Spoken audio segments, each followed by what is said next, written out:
সাল্লাম আমাদের মতো মানুষ, ও মাটির তৈরি, নূরের তৈরি নয়। রাসূলুল্লাহ সাল্লাল্লাহু আলাইহি সাল্লাম, দয়াল নবী মুহাম্মদ সাল্লাল্লাহু আলাইহি সাল্লাম মানুষ, তাই বলে আমাদের মতো মানুষ যে বলবে সে কাফের হয়ে যাবে। আল্লাহ কোরআনে বলেছেন, কুল ইন্নামা আনা বাশারুম মিসলুকুম, মুহাম্মদ সাল্লাল্লাহু আলাইহি সাল্লাম আপনি বলেন আমি তোমাদের মতো মানুষ। এটা কোরআনে সূরা কাহাফে আল্লাহ বলছেন। কোথায়? কথা বলে না। সূরা মুমিনুনের 34 নম্বর আয়াতে আবার আল্লাহ বলছেন, ওয়ালা ইন আতাতুম বাশারাম মিসলাকুম ইন্নাকুম ইযাল লাখাসিরুন। মুহাম্মদ সাল্লাল্লাহু আলাইহি সাল্লাম আপনি বলে দেন, মানব জাতি তোমরা যদি তোমাদের মতোই সাধারণ কোনো মানুষের আনুগত্য করো তাহলে অবশ্যই তোমরা কাফের হয়ে যাবা। এখন আপনি বলেন, দয়াল নবী মুহাম্মদ সাল্লাল্লাহু আলাইহি সাল্লামকে সাধারণ মানুষ বললে আর তো আনুগত্যর, এটা আমি মুখে বলতে পারবো না। দয়াল নবী মুহাম্মদ সাল্লাল্লাহু আলাইহি সাল্লামের আনুগত্যটাই ইসলাম। আর আল্লাহ বলেছেন সাধারণ কোনো মানুষের, তোমাদের মতো সাধারণ মানুষের আনুগত্য করা চলবে না। তাহলে মুসলমান হইতে হলে, মুমিন হতে হলে এই কথা স্বীকার করতেই হবে, যারা আল্লাহকে বিশ্বাস করে তাদেরকে এই কথা বলতেই হবে, মুহাম্মদ সাল্লাল্লাহু আলাইহি সাল্লাম মানুষ, তবে আমাদের মতো সাধারণ মানুষ বলা যাবে না। মুহাম্মদ সাল্লাল্লাহু আলাইহি সাল্লাম মানুষ, তবে আমাদের মতো সাধারণ মানুষ বলা কখনোই যাবে না। কথা বুঝতে পেরেছেন? কোরআনের ব্যাখ্যা কোরআন দিয়ে আল্লাহ করে দিয়েছেন, ঠিক কি না? এখন আসুন, দয়াল নবী মুহাম্মদ সাল্লাল্লাহু আলাইহি সাল্লামকে আল্লাহ মানুষ বলেছেন, তাই বলে আমাদের মতো মানুষ বললে ঈমান থাকবে না। আল্লাহর একটা ঘর আছে, ওইটার নাম কি বলেন তো? আরে নিয়ে ওইটার নাম কোন? কাবা। কাবা, ঠিক কি না? কাবাকে আল্লাহ ঘর বলছে, আবার আপনি যে থাকেন এটাও ঘর। কাবাও ঘর, আপনার বাড়িটাও ঘর। এখন কেউ যদি বলে ঘর ঘর তো একই, সে মুসলমান থাকবে না কাফের হবে? আল্লাহর কোরআনকে আল্লাহ কিতাব বলছেন, আর আপনি মাস্টার ডিগ্রিতে পড়েন, আপনারও কিছু কিতাব আছে। আল্লাহর কোরআনটাও কিতাব, আপনার মাস্টার ডিগ্রির বইটাও কিতাব। কিতাব বলার কারণে কি আল্লাহর কিতাব আর আপনার কিতাব এক বললে ঈমান থাকবে? আরে হারামজাদা ওহাবিরা, শুনে রাখলাম আযহাবিরা, মুহাম্মদ সাল্লাল্লাহু আলাইহি সাল্লাম মানুষ, আমরাও মানুষ, তাই বলে মুহাম্মদ সাল্লাল্লাহু আলাইহি সাল্লামকে আমাদের মতো মানুষ বলা যাবে না। আমরা আব্দুল্লাহ, মুহাম্মদ সাল্লাল্লাহু আলাইহি সাল্লাম নবিউল্লাহ। বাইতুল্লাহ ঘর, তোর ঘরও ঘর, এই জন্য বাইতুল্লাহ আর তোর ঘর এক নয়। আল্লাহর কোরআন কিতাবুল্লাহ কিতাব, আর তোর মাস্টার ডিগ্রির কিতাব কিতাব বলে এক নয়। মুহাম্মদ সাল্লাল্লাহু আলাইহি সাল্লামকে আল্লাহ মানুষ বলেছেন, তাই বলে আমাদের মতো সাধারণ মানুষ বলা যাবে না। আমরা আব্দুল্লাহ, মুহাম্মদ সাল্লাল্লাহু আলাইহি সাল্লাম নবিয়ুল আম্বিয়া, সকল নবীর নবী বলেন সুবহানাল্লাহ। কথা বুঝতেছেন? আমার দয়াল নবী মুহাম্মদ সাল্লাল্লাহু আলাইহি ওয়াসাল্লামের এখন তাদের কথা যে আল্লাহর হাবিব মুহাম্মদ সাল্লাল্লাহু আলাইহি ওয়াসাল্লাম, ওনাকে নূরের বলা যাবে না, কারণ মুহাম্মদ সাল্লাল্লাহু আলাইহি ওয়াসাল্লামের জিসিম মোবারকে মাটি ছিল। এখন আমারে আপনারে আল্লাহ কি দিয়া বানাইছেন? কথা কয় না, কথা ব্যাপক। আমার একটা ক্যাসেট আছে নূরে মুহাম্মদী, এটা শুনলে অনেক দলিল পাবেন। আমি সংক্ষেপে বলি, আমার আপনার মাটির সৃষ্টি, এতে তো আপনারা কে কথা বলেন? কথা বলবেন না। আমাকে আপনাকে বানাইছে আল্লাহ মাটি দিয়া, কি দিয়া? হাসরের দিন এই আমাদের মাটির চেহারাগুলো নূর হয়ে যাবে, ঠিক কিনা? আলা ইন্না আউলিয়া আল্লাহি লা খাউফুন আলাইহিম ওয়া লা হুম ইয়াহজানুন। এই আয়াতের ব্যাখ্যায় ইবনু কাসির সূরা ইউনূসের 62 নম্বর আয়াতের ব্যাখ্যায় লিখেছেন, ইবনু কাসিরকে ইমাম ইবনু তাইমিয়ার ছাত্র, এ লামাযহাবীদের বড় ওস্তাদ ইবনু তাইমিয়া, তার হাতে গড়া ছাত্র ইবনু কাসির, তিনি তার তাফসীর ইবনে কাসিরে লিখেছেন, আল্লাহর হাবিব মুহাম্মদ সাল্লাল্লাহু আলাইহি ওয়াসাল্লাম ইরশাদ করেছেন ১৫০০ বছর আগে, দয়াল নবীজি বলেছেন, ইন্না মিন ইবাদিল্লাহি ইবাদান ইয়াকবিতুহুমুল আম্বিয়া ওয়াশ শুহাদা। কাল কিয়ামতের দিন আমার উম্মতের আল্লাহর কিছু বান্দা এমন থাকবে যাদের দেখে দেখে পূর্ব জমানার নবী আর শহীদগণ ঈর্ষা করতে থাকবে। সাহাবায়ে কেরাম বললেন, তারা কারা? আল্লাহর হাবিব বলেছেন, উজুহুহুম নূরুন আলা মানাবিরা মিন নূর, তাদের চেহারাটা হবে নূর, দাঁড়াবে নূরের মিম্বরের উপর। সুবহানাল্লাহ বলবেন না? তা আমি আর আপনি আল্লাহর হাবিবের সাধারণ উম্মত যদি আল্লাহর ওলি হইয়া হাসরে দাঁড়াইতে পারি, আমাদের মাটির চেহারাটা নূর হয়ে যাবে। তাহলে যিনি নবী কামলিওয়ালা মদিনাওয়ালা মুহাম্মদ সাল্লাল্লাহু আলাইহি ওয়াসাল্লাম, ১৫০০ বছর আগে ওনার জিসিম মোবারকটাকে কি আল্লাহ নূর বানাই দিতে পারেন নাই? কথা বলে না। এটা একটা আকলি দলিল দিলাম, হাদিস যথেষ্ট আছে। নবী আমার মুহাম্মদ সাল্লাল্লাহু আলাইহি ওয়াসাল্লামের নূরকে আল্লাহ সৃষ্টি করেছেন আদম সৃষ্টির ১৪,০০০ বছর আগে। মুহাম্মদ সাল্লাল্লাহু আলাইহি ওয়াসাল্লামের জিসিম মোবারকে যে নূর ছিল, সেটা যে মাটি ছিল, সেই মাটিটাও সাধারণ মাটি ছিল না। আল্লাহর হাবিব মুহাম্মদ সাল্লাল্লাহু আলাইহি ওয়াসাল্লামের জিসিম মোবারকের জন্য মাটি আল্লাহ নিয়েছেন মুহাম্মদ সাল্লাল্লাহু আলাইহি সাল্লামের জান্নাতুল ফেরদাউসের টুকরা রওজা শরীফেরই মাটি। অতএব জান্নাতের মাটি আর দুনিয়ার মাটি তো এক হইতে পারে না।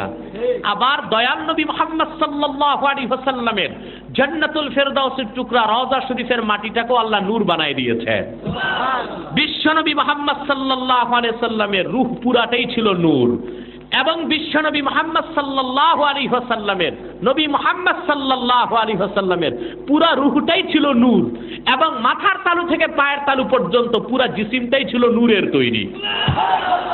এর বড় প্রমাণ আল্লাহর হাবিবের জিসিম থেকে নূর বের হইতো।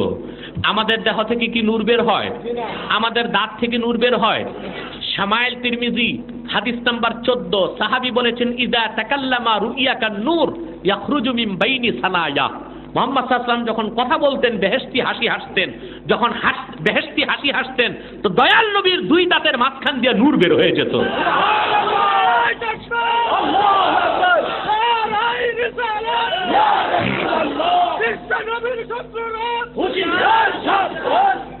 বন্ধুরা আমার ভালো করে খেয়াল করবেন, কথা বুঝতেছেন আমার?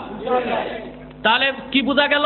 আল্লাহর হাবিবের দাঁতটাও নূরের ছিল বলেই নূর বের হইতো, ঠিক কিনা? আসেন সহি হাদিস, একেবারে আমি 1 লাখ না 10 লাখ টাকার চ্যালেঞ্জ করলাম, এই লামাযহাবী বাটপারগুলো বলে নূরের ব্যাপারে সহি কোনো হাদিস নাই। আমরা বলি নূরের ব্যাপারে কিছু মওযু হাদিস আছে, মওযুটাকে বাদ দিব আমরা, জয়ীফটাও দরকার নাই আমাদের, সহি হাদিসটাকে তো মানতেই হবে। দালাইলুন নবুওয়াতের প্রথম খণ্ডের 86 পৃষ্ঠায় বাবু মাউলিদিল মুস্তাফা সাল্লাল্লাহু আলাইহি ওয়াসাল্লাম এই বাবের হাদিস ইরবাদ বিন সারিয়া বর্ণনা করেছেন। ওয়া আনিল ইরবাদ ইবনে সারিয়া রাদিয়াল্লাহু তাআলা আনহু আন্নাহু قال قال سمعت رسول الله صلى الله عليه وسلم يقول إني عبد الله وخاتم النبيين وإن آدم لمنجدل في طينته وفي آخر الحديث أن أم رسول الله صلى الله عليه وسلم رأت حين وضعته نورا أضاءت له كسور الشام। ইরবাদ ইবনে সারিয়া বলেছেন আমি আমার নিজের দুই কানে দয়াল নবী মুহাম্মদ সাল্লাল্লাহু আলাইহি ওয়াসাল্লামের নূরের জবান থেকে শুনেছি। মুহাম্মদ সাল্লাল্লাহু আলাইহি ওয়াসাল্লামের সাথ করেছেন আমি মুহাম্মদ আল্লাহর বান্দা এবং সর্বশেষ নবী, তখন থেকে আদম যখন ধুলার মধ্যে গড়াগড়ি খাচ্ছিল, আদমের দেহ আল্লাহ তখন বানান নাই। এই হাদিসের শেষ ইবারতে এসেছে দয়াল নবী মুহাম্মদ সাল্লাল্লাহু আলাইহি ওয়াসাল্লাম ১৫০০ বছর আগে হযরতে আমেনা রাদিয়াল্লাহু তাআলা আনহার পবিত্র রেহেম মোবারক থেকে যখন তাশরিফ নিয়েছেন মক্কা শরীফে, মা আমেনা দেখেছেন আল্লাহর হাবিব দয়াল নবী মুহাম্মদ সাল্লাল্লাহু আলাইহি ওয়াসাল্লামের নূরের জিসিম মোবারক থেকে একটা নূর বের হয়েছে ১৫০০ বছর আগে। সেই নূরের আলোতে মা আমেনা দেখেছেন মক্কা শরীফ থেকে শত শত মাইল দূরে শাম দেশের প্রাসাদগুলো উজ্জ্বল হয়ে গেছে। তাহলে সহি হাদিস প্রমাণ দিচ্ছে দয়াল নবী মুহাম্মদ সাল্লাল্লাহু আলাইহি ওয়াসাল্লামের জিসিমে নূর ছিল। সুবহানাল্লাহ বলবেন না? আমার নবী মুহাম্মদ সাল্লাল্লাহু আলাইহি ওয়াসাল্লাম নূরের নবী, আমার নবী তোমার নবী মুহাম্মদ সাল্লাল্লাহু আলাইহি ওয়াসাল্লাম নূর নবী, বলেন সুবহানাল্লাহ। তবে আমরা বলে দিচ্ছি আল্লাহর হাবিব মুহাম্মদ সাল্লাল্লাহু আলাইহি ওয়াসাল্লামের নূর জাতি নূর বলা যাবে না, খালকি নূর। আল্লাহর হাবিব মুহাম্মদ সাল্লাল্লাহু আলাইহি ওয়াসাল্লামের নূর খালকি নূর, সৃষ্টি নূর, সৃষ্টি করেছেন আল্লাহ। জাতি নূর বলা যাবে না, এতে শিরিক হবে আর সূরা ইখলাসের ইনকার হবে। কথাগুলো স্পষ্ট হয়ে যাচ্ছে? সমাজটারে ধ্বংস করতেছে দুই দল, একদল নজদি আর একদল বেদাতি, একদল নজদি আর একদল বেদাতি। যারা বেদাতি তারা শিরক শিখায়, আর যারা নজদি লামাযহাবী তারা মানুষকে কুফর শেখায়, ঠিক কিনা বলে? আরো দলিল লাগবে? মিলাদ পড়া বেদাত, মিলাদে কিয়াম করা শিরক। মিলাদের বিপক্ষে আমরা দুই দল মানুষ পাই, একদল তো কাফের মুশরিক লামাযহাবী, আরেক দল পাই কিছু কওমি মাদ্রাসার ছাত্র আর ওস্তাদ। ওনারা না বুঝেই মিলাদ কিয়ামের বিরোধিতা করতেছেন, এতে ওনারা মিলাদ কিয়ামকে বেদাত ফতুয়া দিয়ে নিজের গোল নিজে খাইতেছে। যখন মাঠে খেলা হয় তখন দেখেন না গোল নিজেরও খাইতে হয় মাঝে মধ্যে অসতর্কতায়। মনে রাখবেন যারা হানাফি মাযহাবের অনুসারী সুন্নি কওমি মাদ্রাসায় পড়েন, দেওবন্দের ছাত্র, তাদের মিলাদ কিয়াম ইনকার করার কোনো উপায় নাই। লামাযহাবীদের বিষয়ে আলাদা, ওরা তো মুসলমানই না। আমি বলতেছি আপনাদের কথা, যারা কওমির ছাত্র, দেওবন্দের ছাত্র, আপনারা যদি মিলাদ কিয়ামকে বেদাত বলেন তা আপনাদের গোড়া কেটে যাবে। কারণ জনপুর, ফুরফুরা, শস্যিনা, সোনাকান্দা, ধামটি, আড়াইবাড়ি, ফুলতলি, বানিয়াপাড়া, সিঙ্গুলিয়া, তবলিগ জামাত, এই যে কাকরাইলের তবলিগ জামাত, উজানি, সরমনাই, দেওবন্দ, কওমি, সবার গোড়া আব্দুল হক মুহাদ্দিস দেহলভী, যাকে বলা হয় মারকাজুল আসানিদ, সকলের হাদিসের সনদের মার্কাজ। সেই আব্দুল হক মুহাদ্দিস দেহলভী মিলাদ কিয়ামের ব্যাপারে কি বলছে একটু দেখবেন নি। এই যে তার লেখা কিতাব আখবারুল আখিয়ার, এই কিতাবটার তর্জমা করেছেন দারুল উলুম করাচির মুহাদ্দিস, যিনি একজন দেওবন্দি আলেম। স্পষ্ট 624 পৃষ্ঠায়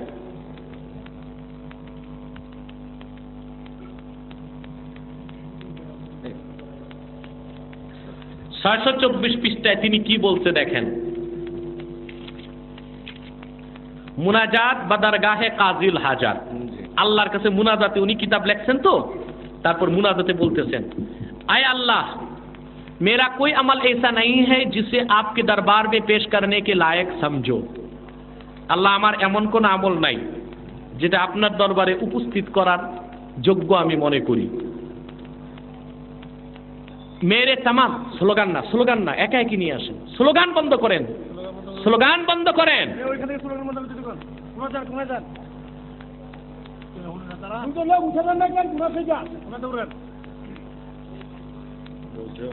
স্লোগানটা বন্ধ থাক এখন। তিনি বলেছেন যে আল্লাহ, আমার কোন একটা আমল তোমার দরবারে কবুল হওয়ার মতো না। मेरे तमाम आमाल में फसाद नियत मौजूद रहती है, আমার প্রত্যেকটা আমলের মধ্যে নিয়তে কিছু ত্রুটি থাকতে পারে। अलबत्ता मुझ हकीर फकीर का एक अमल सिर्फ तेरी जात पाक की इनायत की वजह से बहुत शानदार है, और वो ये है कि मजलिस मिलाद के मौका पर मैं खड़े होकर सलाम पढ़ता हूँ और निहायत ही आजिजी व इनकिसारी मोहब्बत व खुलूस के साथ तेरे हबीब पाक सल्लल्लाहु अलैहि वसल्लम पर दरूद व सलाम भेजता रहा हो। আব্দুল হক মুহাদ্দিস দেহলভী রহমতুল্লাহি আলাইহি তিনি তার কিতাবের মধ্যে লিখেছেন যে আল্লাহ, একটু আমার দিকে মনোযোগ দেন না বাবা। আব্দুল হক মুহাদ্দিস দেহলভী রহমতুল্লাহি আলাইহি তার কিতাবের মধ্যে লিখেছেন যে আল্লাহ, তবে তোমার অসীম মেহেরবানিতে আমার একটা আমল বড় নিখুঁত পাইছি। সেটা হচ্ছে আল্লাহ, যখনই আমি তোমার হাবিব মুহাম্মদ সাল্লাল্লাহু আলাইহি ওয়াসাল্লামের মিলাদ পড়েছি, মিলাদে আল্লাহ তোমার হাবিব মুহাম্মদ সাল্লাল্লাহু আলাইহি ওয়াসাল্লামের মহব্বতে, মুহাম্মদ সাল্লাল্লাহু আলাইহি ওয়াসাল্লামের খেদমতে আমি সালাম পাঠাইছি দাঁড়ায়া দাঁড়ায়া, কিয়াম করছি আল্লাহ।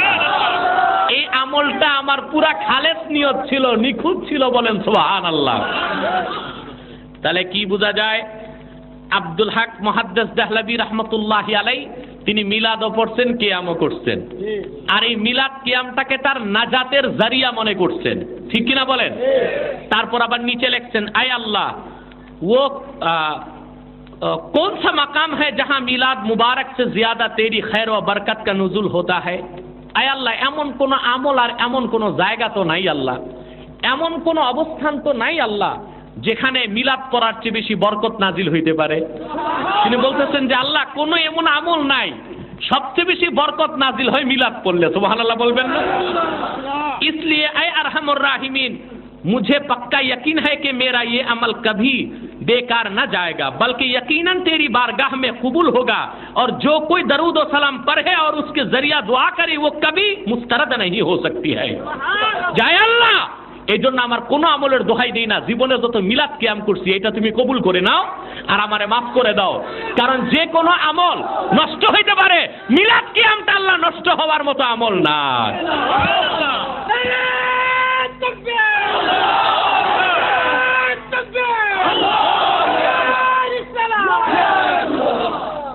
আখবারুল আখিয়ার আব্দুল হক মুহাদ্দিস দেহলভীর লেখা, তরজমা করেছেন দারুল উলুম করাচির মুহাদ্দিস, দেওবন্দিরা তরজমা করছেন। এখন বলেন মিলাদ কিয়াম যদি বেদাত হয়, তাহলে প্রথম বেদাতি আব্দুল হক মুহাদ্দিস দেহলভী, তাহলে জনপুর, ফুরফুরা, শস্যিনা, সরমনাই, উজানি আর কওমি দেওবন্দের দাতার আছে কার? আমি বেদাতি হইলে আমার যত মুরিদ সব কি সুন্নি হবে না বেদাতি হবে? তাহলে লামাযহাবীদেরকে বাদ দেন, কিন্তু যারা কওমি দেওবন্দি হানাফি তাদের পক্ষে মিলাদ কিয়ামকে ইনকার করার কোনো সুযোগ নাই। আপনি যদি আপনার কোমরের স্প্রিং যদি ঢিলা থাকে, আপনি কিয়াম না করলে আমরা কাফের মুশরিক বলি না, কিন্তু কিয়ামটা মুস্তাহাব সওয়াবের কাজ, এটারে হালাল বলতেই হবে। কথা বুঝতে পারছেন? আজকে তো একটা দলিল দেখাইলাম, মিলাদ কিয়ামের দলিল ও বাহাসের উপর আমার একটা ক্যাসেট আছে, 42 খানা দলিল সেখানে আছে, ক্যাসেটটা সংগ্রহ করে দেখে নেবেন ইনশাআল্লাহ। ইমামের পিছনে সূরা ফাতিহা পড়তেই হবে, এই লামাযহাবীরা বলে। লামাযহাবীরা এই মাসলায় 30 সেকেন্ড টিকবে না। ওরা বলে সূরা ফাতিহা না পড়লে নামাজ হবে না, এটা ওদের ফতুয়া। চোরের দল যে কি রকম মূর্খ দেখেন। লামাযহাবীদেরকে জিজ্ঞেস করেন, ইমাম সাহেব নামাজ পড়তে পড়তে রুকুতে গেছে, আপনি যাইয়া বা লামাযহাবীরা আপনাদের মসজিদে ইমামকে যদি রুকুতে পায়, 4 রাকাত নামাজ পড়ার পর তাদেরকে আবার দাঁড়ায়া সেই রাকাত আদায় করতে হবে? লামাযহাবীরাও বলে না, আদায় করে না, কারণ ওদের মতেও ইমামকে রুকু পাইলে নামাজ ধরা হইল। তো সূরা ফাতিহা না পড়লে যদি নামাজ নাই হয়, তো যেই রাকাতে ইমামকে যাইয়া রুকুতে পাইলো সেই রাকাতটা তারা ধরলো কেমনে? সেই রাকাতে তো তাদের সূরা ফাতিহার পড়া হয় নাই। তো তাদের গুলি তারা খায়, আমার তো আর গুলি মারতে হয় না, ঠিক কিনা? 2, এই কেরাআত খালফাল ইমাম, ইমামের পিছনে কেরাত পড়ার ব্যাপারে এই সব লামাযহাবী ইবনে তাইমিয়ার দাদা উস্তাদের দাদা উস্তাদের দাদা উস্তাদ ইমাম আওজাঈ, যিনি ছিল জাহিরি, কোন ফেকা মানতেন না, তার সাথে ইমাম আজমের বহস হয়েছে মাতাফে, আল্লাহর ঘর বাইতুল্লাহর তোয়াফ যেখানে করে সেখানে। ইমাম আজম গেছে হজ করতে, ইমাম আওজাঈর লোকজন আটকায় ফেলছে। ইমাম সাহেব আপনি নাকি বলেন ইমামের পিছনে মুক্তাদির কেরাত পড়তে হয় না। কয় হ্যাঁ, তা তো বলি আমি। ঠিক আছে, বহস করতে হবে, ইমাম সাহেবকে আমি রেডি আছি। মাতাফি বসে গেছেন, সব তোয়াফও চলতেছে, বহস চলতেছে, আওজাঈ আসছে। এখন ইমাম আজম বললেন, দেখেন আমি তো আমার বাড়ি কুফা, কিতাবপত্র কিছু আনি নাই, তা আমি তো একা আসছি, আপনারা তো অনেক মুফতি মুজতাহিদ, আপনারা এত মানুষ কথা বললে আমি কেমনে পারবো? আপনাদের মধ্যে একজনকে ইমাম বানান, যিনি আমার সাথে বহস করবে, তার বিজয় সবার বিজয় আপনাদের, আর তিনি আমার সাথে হেরে গেলে সবাই পরাজয় বলে গণ্য হবে। ঠিক আছে, আমরা বহসে আওজাঈরে ইমাম বানাইলাম, ইমাম সাহেবকে আমার বহস হয়ে গেছে। একটা বহসের ক্ষেত্রে একজনকে ইমাম মানলে তার বিজয় যদি সবার বিজয় হয়, তার পরাজয় যদি সবার পরাজয় হয়, নামাজের মধ্যে ইমাম সাহেব সূরা ফাতিহা পড়লে সবার পড়া হয়, কেরাত পড়লে সবার পড়া হয়। কথা বুঝতে পেরেছেন? আওজাঈ সেখানে মাথা নত করে হেরে গেছে। আমাদের এই দলিলের সাথে আবার হাদিসও আছে, আবু দাউদের হাদিস। দয়াল নবী মুহাম্মদ সাল্লাল্লাহু আলাইহি ওয়াসাল্লাম ইরশাদ করেছেন, কিরাআতুল ইমামে কিরাআতুল লাহুম, ইমামের কেরাতটাই মুক্তাদিদের কেরাত। নাসাইতে এসেছে, ইন্নামা জুইলাল ইমামু লিউতাম্মা বিহ, ইমামকে ইমাম বানানো হয়েছে তার অনুসরণ করার জন্য। এই জন্য ইমামের পিছনে আমরা আর সূরা পড়ি না, ডাইরেক্ট হাদিসকে আমরা অনুসরণ করতেছি। তারপরের আলোচনা উনি করে ফেলছেন, আমি আর বাড়াচ্ছি না। আমি স্পষ্ট বলে যাচ্ছি, লামাযহাবীদের সাথে আর কোনো আপনাদের সম্পর্ক নাই। তারা আজকে এখানে আর কোনো প্রশ্ন নেই, বসেন।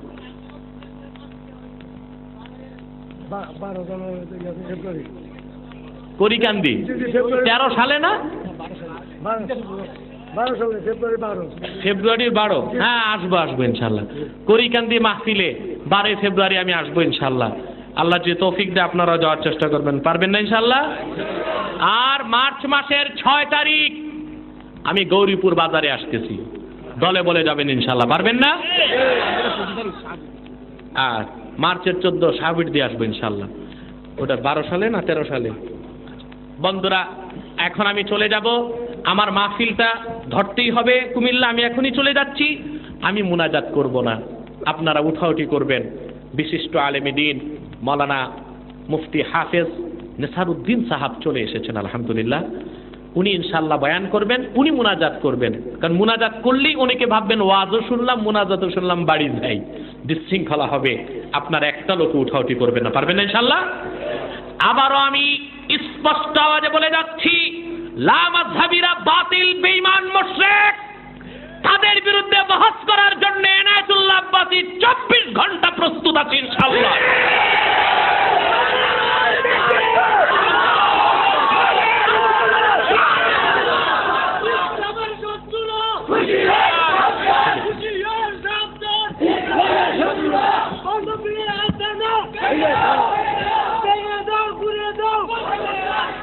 বন্ধুরা, যেহেতু তারা বহসে আসে নাই, এটাই তাদের পরাজয়। আর লম্বা মুখে কথা বলতে দিবেন না, ফতোয়া দিলেই জুতা খুলে গালে মারবেন, পারবেন? স্পষ্ট বলে দিলাম, চোরের দল আসে নাই, এটাই তাদের পরাজয়। ফতোয়া দিলেই বেঁধে জুতা দিবেন, 9টা 10টা দিবেন না, 10টার বেশি দিলে নাজায়েজ হবে। বলে দিই কেন, শরীয়তে 2টা জিনিস, একটা কিসাস আর একটা তাজির। কিসাস হচ্ছে সেটা যেটার হদ বলে দেওয়া হয়েছে, যেমন জেনা করলে সাঙ্গে সার, রাজাম 100 দোররা, মদ খাইলে 80 দোররা। আর যেটা শাস্তি উল্লেখ নাই, সেটা কাজী যেটা দেয় সেটার নাম তাজির। তো বুলুগুল মারামের মধ্যে আছে তাজির 10টার বেশি হইতে পারে না। তো তাদের যেহেতু তাজির করবেন, জুতা 9টা মেরে দিবেন, 10টা আর দিবেন না। আসসালামু আলাইকুম। আরেকটা কথা, এক মৌলবী করইকান দিতে আসছে, কি নাম, আমানুল্লাহ না কি নাম, এ বলছে কাফের লোকদেরকে নাকি কাফের বলা যাবে না। আস্তাগফিরুল্লাহ। এই মূর্খটারে কে আনছে ওয়াজ করাইছে? এটা তো কারিশা, এটা তো আলেম না। তো এইটা তো চরমনায় তো ভালো ভালো আলেম আছে আমি জানি, এই আলেম বাদ দিয়ে জাহেলদারে আনেন কেন ওয়াজ করাইছে আপনারা? চরমনাই মাদ্রাসায়, চরমনাই তরিকায় ভালো ভালো আলেম আছে, ফয়জুল করিম সাহেব ভালো ওয়াজ করে, এইসব আলেম এনে ওয়াজ করাইবেন। এই কারি মূর্খ, এটা ভালো করে কোরআন শরীফ পড়তে পারে না, এটা গজল গায়, এইটারে আনছেন। কাফেরকে যে কাফের বলবে না, সেও কাফের। তার কথা তো আবু জাহেলরও কাফের বলা যাবে না। আর তাদেরই পিসাব চরমনায়ের মরহুম ফজলুল করিম সাহেব দেওয়ানবাগীদেরকে কাফের বলছে, তো তার পিসাবও তো কাফেরকে কাফের বলছে। তো সে কি পীরের চেয়ে বড় হয়ে গেছে নাকি? এইটা আরেক ছাগল, এইটারে দাওয়াত দিবেন না আপনাদের এলাকায়। আপনারা ফয়জুল করিম সাহেব ভালো ওয়াজ করে, তারে এনে ওয়াজ শুনবেন, এই সব জাহেল জপটরে আনবেন না।